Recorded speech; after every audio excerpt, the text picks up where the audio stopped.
Working in construction, it's easy to get caught up in the process of designing, pricing and delivering buildings, and to forget that those buildings are then around for many decades afterwards, having a pretty big influence on how we live our lives and run our businesses. In this video, we're going to look at 6D BIM and the value it can bring.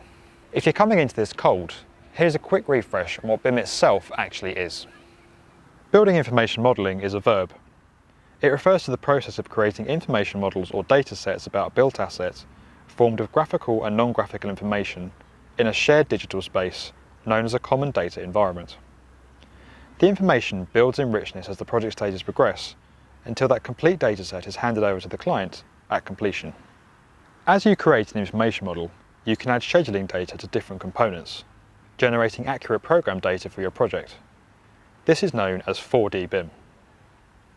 You can then link cost data to various components in the information model to generate estimates, and this process is known as 5D BIM. Taking it one step further and adding information on the expected lifespan and maintenance requirements of a component to support facilities management is what we call 6D BIM. That data can include details about the component's manufacturer, when it was installed, the necessary maintenance that it requires and when, how to operate it at its optimum level to enhance performance or conserve energy, and its expected lifespan.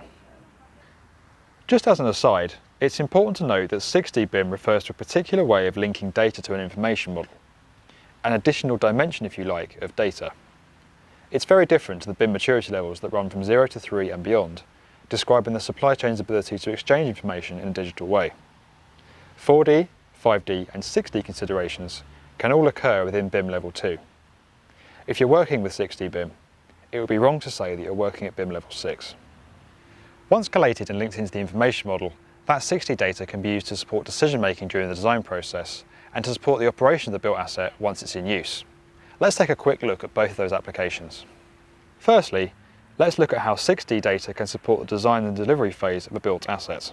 At design stage, 6D information enables teams to consider the impact of their proposals over the building's life cycle, simulating their anticipated outcomes and costs. In that all-consuming delivery phase we spoke about at the outset, it helps switch the focus from capital costs onto the whole life operating cost of the asset. The earlier you can do this in a project, the greater the value it will add. Ideally, you'd do it right from inception. That value is realised in supporting the operation of built assets once they're in use. At handover, the project team will be able to pass this complete data set, now known as an asset information model, over to the building's end user. The digital model provides them with a more controlled, accessible and easily navigable way of managing their information.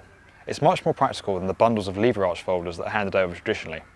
We'll take a look at how you can hand over a digital model to an end user in a different video. With data on maintenance, lifespans and energy performance to hand, building operators can determine the costs of these activities and create spend profiles over a building's life, pre-planning maintenance activities years in advance.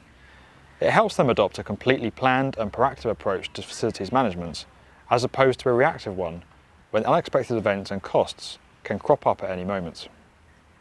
Where maintenance does occur, or where an asset is extended, refurbished or remodelled, operators can update the information model with the relevant points about that event.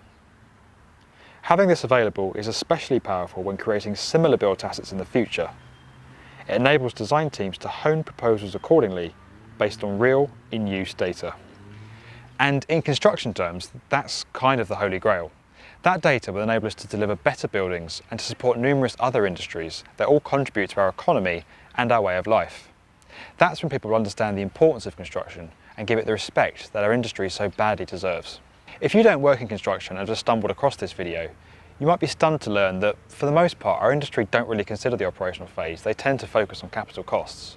And that's largely down to the fact that winning projects is decided on the price for building them, rather than the value they can offer in the long term. If that sounds shocking to you and total madness in the context of what I've just explained in this video, well, you're right.